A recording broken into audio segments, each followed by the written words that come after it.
Alors, salam alaikum, j'espère que vous allez bien, c'est Medicine Differently et on va continuer la série du cours du module de l'anatomie et cytologie pathologique qui est destiné pour les étudiants de la troisième année médecine par le cours des troubles du métabolisme des lipides.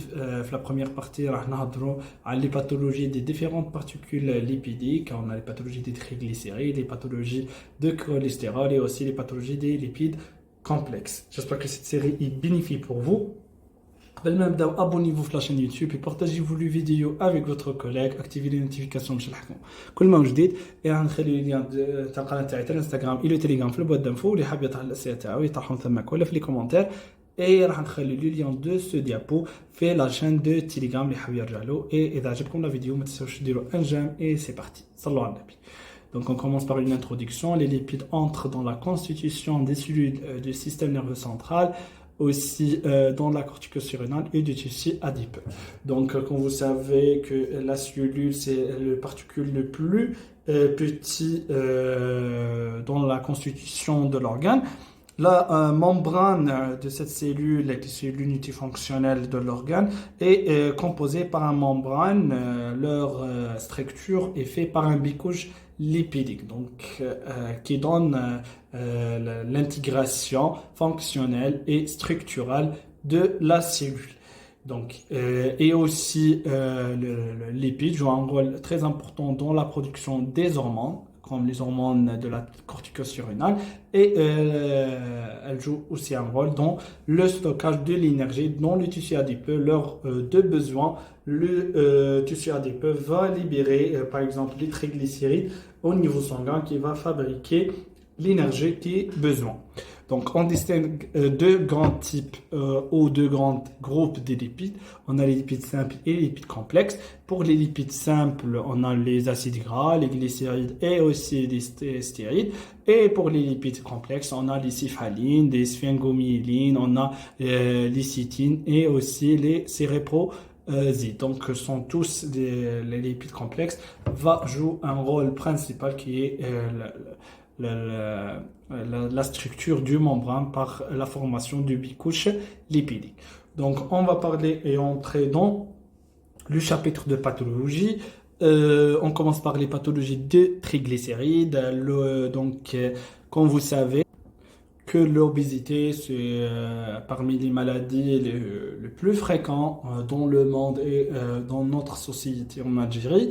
D'accord, l'obésité comme définition, c'est une surcharge pondérale due à un excès de graisse au niveau des adipocytes. Donc les adipocytes, ce sont des cellules spécialisées dans le stockage des lipides, d'accord, la fonction principalement se font des triglycérides, c'est la forme le plus fréquente.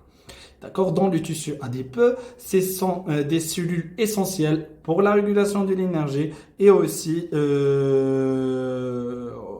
joue un rôle très important lorsque l'organisme a besoin d'énergie. Elle va libérer les triglycérides pour faire la forme énergétique le plus important pour donner une ration énergétique.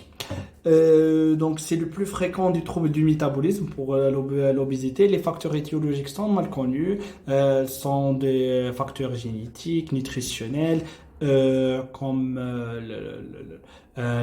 une malnutrition. Donc les patients obèses, le ration alimentaire il est riche en lipides, mais les pauvres en matière qui constituent le corps, comme les vitamines et quelques éléments très importants, et aussi le problème peut être psychique comme la boulimie dans certains cas. D'accord. Pour les types de l'obésité, on a l'obésité par l'hypertrophie des adipocytes. D'accord, il y a une déformation au niveau des structures histologiques des adipocytes. Il y a une augmentation de taille. D'accord, c'est la forme tardive. J'ai retard, c'est la forme la plus fréquente. Aussi, on a par l'hyperplasie des adipocytes. Donc c'est la forme précoce et elle est souvent irréversible. Donc l'hyperplasie, donc il y a une production de plusieurs adipocytes. Les conséquences, l'obésité est associée à des anomalies chroniques, à savoir l'HTA. Donc un problème artériel qui favorise l'hypertension artérielle, le diabète par la résistance de l'insuline, les AVC des problèmes de l'HTA, elle va donner des troubles thromboemboliques qui va obstruer les artères cérébrales et va donner un accident vasculo-cérébral, pas de sang oxygéné, revient vers le cortex cérébral et le risque de mortalité précoce. D'accord? On a un deuxième type de maladie, on a la stéatose. La stéatose, c'est l'accumulation des triglycérides dans le cytoplasme des cellules. Donc, le problème, il est interne dans la cellule. Donc, qui normalement ne contiennent que des traces invisibles en microscope optique. Donc, c'est vraiment une petite quantité des triglycérides à l'état normal sont situés au niveau plasmatique. D'accord. On la rencontre au niveau du foie, des reins et du myocarde. On va parler en première du temps sur la stéatose hépatique, comme elle est la plus fréquente. D'accord. Macroscopiquement, le foie, elle est gros parce qu'il y a une augmentation de taille, mou et lisse, qu'on a et jaunâtre, c'est l'aspect de lipide. Ça, parce qu'il y a un très axé du lipide au niveau des hépatocytes. Sa tranche de section laisse une trace graisseuse sur le papier filtre. Donc, des tranches sur le foie et lorsqu'on met cette tranche sur le papier filtre, comme elle est graisseuse, on a un tracé dans les lipides. Microscopiquement, on a deux types de stéatose sont individualisés. Chaque type a les caractéristiques. On a stéatose macrovasculaire. On a histologiquement les vacuoles lipidiques intracytoplasmiques. Optiquement, elles sont vides. Dans les hépatocytes ronflants, l'activité elle va ronfler le noyau et le reste de cytoplasme. C'est-à-dire, la cellule. Pardon, وهذه le vacuole lipidique. هنايا كانت هنا le noyau, d'accord? On a les différentes particules, les ribosomes, les mitochondries et les autres structures, d'accord? واش راح يصرى les vacuoles macrovasculaires comme sont de grande taille, elles va refouler معناتها راح يدزوا les autres les autres structures du cytoplasme vers l'autre côté. Donc, et les structures mais à l'est. Donc, topographiquement, elle peut être diffuse ou localisée de deux formes. Sa distribution peut être variée en fonction de la cause. Exemple, on a le stéatose centrolobulaire et la stéatose périportale. Pour la stéatose centrolobulaire, on va donner un petit rappel anatomique sur la région centrolobulaire qui constitue le foie. La région centrolobulaire, donc c'est la région centrale, dont le foie se reflète à des zones spécifiques à l'intérieur de l'obule hépatique. Donc, vous savez que le lobule hépatique, c'est l'unité structurale de base du foie. Donc, c'est une zone située au centre du lobule hépatique où le sang le sang désoxygéné qui est riche en CO2 donc prévenant des veines centrolobulaires est drainé dans la veine centrale, d'accord, et puis il faut vers la veine hépatique. Pour la stéatose centrolobulaire, la région centrolobulaire, je vais en faire. Donc la présence des vacuoles au niveau de cette région et se trouver au cours des intoxications. Pour la région périphérique, donc c'est la zone située à la périphérie d'un lobule hépatique, c'est la région centrolobulaire, le sang oxygéné provenant mais les artères périportales est distribué aux hépatocytes pour donner les nutritions. Donc ce type de stéatose est vu bien sûr dans la maladie de Kwashiorkor. Donc, la maladie de Kwashiorkor, c'est une forme de malnutrition protéique. D'accord? On a un problème de ration énergétique tel le patient. Les enfants, généralement en association avec un régime alimentaire pauvre en protéines, qui va donner des dégâts, d'accord, parce que les malnutritions qui des gravités sur la santé du patient. Donc elle peut se manifester lorsque les apports énergétiques totaux sont adéquats, mais les apports protéiques ont le dégât. Parmi les signes cliniques, le patient qui présente la maladie de Kwashiorkor, le retard de croissance parce que en état de malnutrition. Aussi un œdème, c'est l'accumulation du liquide au niveau de l'interstitium et au niveau de la peau et des cheveux, راح نلقاو بلي santé fragile et décolorée. D'accord. Et l'altération qui est chez العلاقة بين الكواشيركور et le stéatose. Donc en cas d'une kwashiorkor, la maladie du kwashiorkor, راح نلقاو l'accumulation anormale des triglycérides au niveau hépatique qui va donner des problèmes sur la santé du foie. Pour les circonstances, la stéatose est fréquente dans l'obésité, l'état de malnutrition comme le kwashiorkor par exemple, et en cas d'une alcoolisme. D'accord, comment l'alcoolisme va donner une stéatose? L'alcool qui est le métabolisme dans le foie, elle va donner des produits toxiques comme l'acétaldéhyde. Donc c'est une substance très toxique qui va sécréter un produit qui est nommé par l'NADH. L'NADH va favoriser l'augmentation du synthèse des triglycérides dans le foie qui va donner la stéatose tout simplement. D'accord. Les conséquences, la stéatose est généralement bénigne, n'entraîne pas des atteintes hépatiques graves et elle est réversible si sa cause disparaît. Donc, on a le régime alimentaire pour la malnutrition, et l'alcoolisme, on va stopper l'alcoolisme. Aussi, deuxième type de stéatose, on a la stéatose microvasculaire. Les microvacuoles des graisses sont disposées dans le cytoplasme. Le noyau reste central, mais ça lâche un refoulement. D'accord? Ce type de stéatose est très rare, mais elle est très grave lorsqu'il existe, souvent mortelle. Donc, elle s'observe dans les circonstances différentes comme la stéatose de la grossesse. Par plusieurs mécanismes physiopathologiques, mais la grossesse peut donner une stéatose. Lors de la grossesse, on a des changements des hormones de la femme. Principalement, on a une augmentation des hormones tels que l'oestrogène, le progestérone et aussi l'insuline. Donc, ces changements hormonaux, elle va altérer le métabolisme hépatique et va faire une accumulation anormale de triglycérides au niveau des hépatocytes. Aussi, on peut trouver le problème comme des facteurs génétiques. Certaines femmes peuvent être génétiquement prédisposées à développer une stéatose hépatique gestationnelle, d'accord? Par des facteurs génétiques et aussi le problème la femme par une alimentation déséquilibrée, d'accord? Pendant la grossesse, le poids. Et c'est un état de malnutrition, prendre plusieurs des lipides ou les produits bénéfiques pour l'organisme. Donc, son éthiopathogénie n'est pas connue vraiment bizarre. D'accord. Deuxième type de stéatose, on a la stéatose myocardique. Elle survient généralement au cours d'anoxie, d'une ischémie ou d'une anémie importante. Elle apparaît sous forme des vacuoles lipidiques situées entre les fibres du myocarde.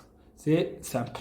La stéatose rénale, elle s'observe surtout au niveau du tube contourné du rein. D'accord, le tube contourné proximal ou distal, d'accord, au cours des intoxications. D'accord. Deuxième chapitre des pathologies, on a les pathologies du cholestérol. À l'état physiologique, le cholestérol n'est pas visible, d'accord, mais il peut être libéré quand il y a une destruction ou une nécrose de la cellule. Donc, il est intracellulaire, il n'est pas visible vraiment. Mais lorsqu'on a une nécrose, attroche les produits de la cellule, le cholestérol. Il apparaît sous forme de gouttelettes cristallines très réfringentes, d'accord. Une fois libéré dans les tissus, le cholestérol suscite une réaction inflammatoire dans le tissu conjonctif avec une apparition des macrophages, puis s'installe une sclérose du collagène, donc va le tissu conjonctif très rigide. Les dépôts de cholestérol peuvent se faire dans la paroi artérielle, va donner l'athérosclérose, et on a la présence dans le tissu interstitiel va donner l'oxantome. L'oxantome, on manque la sémiologie cardiovasculaire, c'est ce tissu interstitiel de la peau, par exemple la peau, et va donner des dépôts de cholestérol au niveau d'accord. C'est un signe clinique qui va orienter qu'il y a une dyslipidémie. D'accord. On commence par l'athérosclérose, quand définition est définie par l'OMS, l'Organisation mondiale de la santé, comme une association variable de remaniement de l'intima et de grosses et moyennes artères, c'est les grosses et moyennes artères, parce qu'il y a les artérioles, c'est l'artériosclérose, d'accord, constituée à une accumulation focale des lipides, principalement des lipides, on a des autres particules comme les glucides complexes, du sang, d'accord, qui est coagulable, et aussi des produits sanguins et du tissu fibreux. Et de dépôts calciques à l'état vraiment très grave. La calcification de l'athérosclérose va donner des dégâts confondus à la cardiologie en 4e année. Le tout accompagné d'une modification de la média. On a les lésions atromateuses. On a les se fait par plusieurs étapes. On a des stries lipidiques, ce sont des stries jaunâtres, d'accord, allongées dans le sens du courant sanguin. Le courant à peine silente. Ce sont des lésions de début. Elles sont visibles à l'âge de 10 ans. L'athérosclérose, تولدوا بها وتكبرنا مع العمر. إذا كاين des facteurs de risque, l'apparition تاعها تكون rapide, mais إذا ما كاش des facteurs de risque راح تكون silence au niveau de l'aorte. Donc histologiquement, qu'est-ce qu'on peut trouver? Elle se caractérisée par une accumulation dans l'intima, donc parce que l'intima elle est en contact avec le courant sanguin. Alors là, ça met intima parce qu'elle est intime avec le sang, d'accord? Du macrophage chargé des lipides et des lymphocytes, d'accord? Parce que la présence de l'athérosclérose va favoriser une réaction inflammatoire par les monocytes qui va, parce que l'athérosclérose que ça a une déchirure, l'LDL une oxydation, puis il y a une réaction inflammatoire qui déclenche par les monocytes qui sont changés ou transformés en macrophages et puis elles vont les LDL oxydés. Puis on a les pustules aréthémateuses, c'est une lésion surélevant de l'intima à la surface lisse brillante, jaunâtre et à centre blanchâtre. Je dois donner les détails parce que ça lève les questions. Histologiquement, il est constitué par des cellules lysées de la média. Aussi la média, d'accord, chargée et entourée de lipides, des fibres de collagène pour donner la rigidité et des fibres élastiques avec en profondeur des dépôts, des débris cellulaires à l'inflammation et les lipides extracellulaires, les acides gras et le cholestérol. Puis la formation de la plaque fibreuse, elle apparaît à l'âge de 20 ans et s'aggrave progressivement avec l'âge, avec la présence des facteurs de risque comme l'HTA, le diabète, les maladies auto-immunes comme la maladie du Crohn, la maladie, on a les arthrites, les arthroses, d'accord, elles correspondant à la maladie de l'athérosclérose.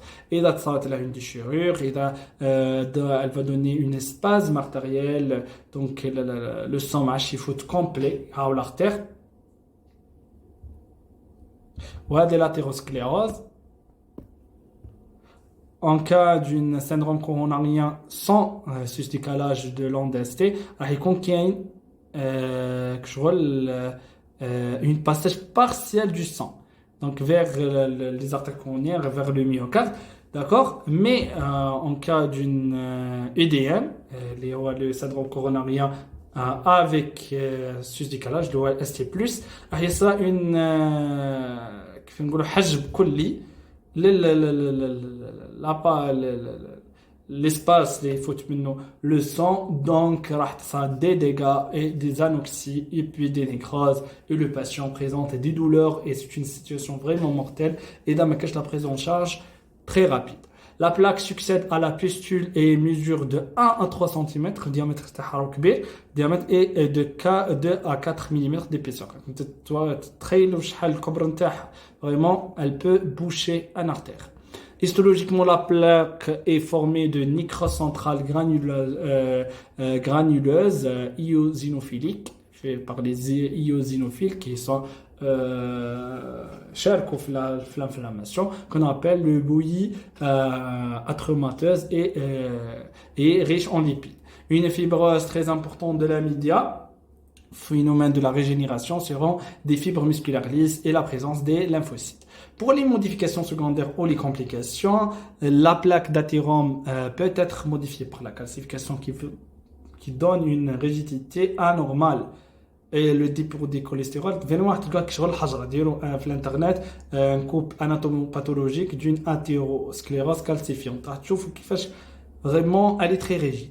Aussi, une ulcération de l'endothélium de l'intestin, bien sûr, favorisant le thrombose, donc la migration, des athéroscléroses et des infarctus fait les différentes parties du corps, rénal, splénique, aussi mésentérique dans l'intestin, aussi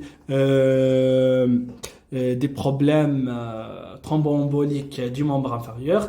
D'accord. L'hémorragie à partir de la lumière ou de la vasoversante de la média, aussi des anévrismes, les dilatations de la paroi artérielle, la média atrophiée et fibreuse se laisse descendre en une poche anévrismale. Donc, elle va dilater les artères, principalement l'aorte, qui va donner une anévrisme aortique. Pour l'éthiopathogénie de l'athérosclérose, c'est une maladie complexe dans laquelle interviennent des facteurs multiples endogènes et exogènes qui vont accélérer la maladie. On a des facteurs de risque, c'est l'âge. Principalement, l'athérosclérose touche de façon préférentielle les hommes. D'accord? Le sexe masculin, vraiment, c'est un facteur de risque. L'âge de 45 ans chez l'homme et 55 ans chez la femme, les facteurs familiales, une histoire familiale des maladies cardiovasculaires précoces et retrouvées chez le patient. Par exemple, الوالدين تاعهم عندهم داروا ديستانت سرحوا من قبل العروق تاعهم جات عندهم des EDM, d'accord. La notion familiale est très importante. Tabagisme multiplie par 2 le risque de maladies cardiovasculaires. Tabagisme غني عن التعريف. Diabète non insulino dépendant. Le diabète type 2, aussi l'inactivation physique, la sédentarité, et aussi les patients qui travaillent dans un terrain comme les bureaux, multiplié par 2 le risque, bien sûr, parce qu'elle va favoriser aussi des autres maladies comme le thrombose et l'embolie pulmonaire. L'obésité liée à une inactivité et du régime alimentaire qui n'a pas fait le patient, qui est riche en lipides, et l'HTA, le facteur du risque majeur. Pour les mécanismes de pathogénicité, on a les facteurs hémodynamiques, on a des troubles sur la pression artérielle, sur l'éjection du sang par le ventricule gauche, les différentes structures du cœur. On a des troubles de coagulation sont augmentés et qui va élever le risque d'une embolie du thrombose. Et on a aussi l'hypercholestérolémie qui est l'augmentation du taux de cholestérol au niveau sanguin. D'accord. Le troisième chapitre et le dernier, on a les pathologies des lipides complexes. Il y a les dysplioïdoses. Donc, c'est une maladie héréditaire, génétique, familiale. Elle est très rare, liée à un déficit génétique d'une enzyme lysosomiale, de lysosome. La surcharge en lipides, donc lysosome, elle va réguler le métabolisme lipidique. Donc, il y a un problème de déficit génétique dans l'enzyme lysosomiale, mais il y a un moyen de régulation. La surcharge en lipides complexes atteint principalement le système nerveux central et va donner plusieurs maladies. On commence par la maladie de gauche. C'est la principale dysplioïdose. C'est une surcharge en glycocérébroside. Les lipides complexes. Le problème, c'est ça, une défaillance, c'est le glycocérébriose, l'enzyme qui est responsable pour la dégradation le glycocérébroside, donc ça fait le phénomène de bêta-glycoside. C'est une maladie de l'enfant avec va donner principalement des troubles sur les cellules du système mononucléaire. Alors, on a plusieurs symptômes, plusieurs signes cliniques comme l'hépatomégalie aussi la splénomégalie et des lésions osseuses et des troubles hématologiques. Donc histologiquement, qu'est-ce qu'on peut trouver? Aussi l'hypertrophie ganglionnaire. Histologiquement, on trouve que la suie du gaucher, le suie pathologique, le diamètre entre 20 à 80 de diamètre et son cytoplasme, il est clair. D'accord. Deuxième maladie, c'est la maladie de Niemann-Pick. D'accord. Les noms, je vais savoir. Elle entraîne une hépato-splénomégalie importante, des adénopathies généralisées dans les différentes parties du corps et une atrophie cérébrale. هذو les maladies sur le système nerveux central, des calcifications osseuses et retard staturo-pondéral. Donc le calcium راح يولي يتنحى من l'os, il va donner une hypercalcémie sanguine qui va donner plusieurs signes. L'hypercalcémie égale des troubles neurologiques comme les obnubulations, le coma, d'accord, et le retard staturo-pondéral parce que la structure osseuse est touchée. Histologiquement, la cellule de Niemann-Pick est surchargée en le sphingomyéline par déficit en sphingomyélinase. Le métabolisme dit une dégradation des lipides, une défaillance. On a le maladie de Tay-Sachs, retard psychomoteur dans il y a un trouble cognitif et un trouble fait الحوايج النفسية avec une accumulation dans les neurones des gangliosides par déficit en exominidase qui va donner la dégradation de ce type de lipides. كل كيما وصلنا لآخر الكور اللي عنده أي سؤال يطرحه في les commentaires ولا في la chaîne de Telegram ولا في la chaîne de l'Instagram, et bon courage et merci beaucoup.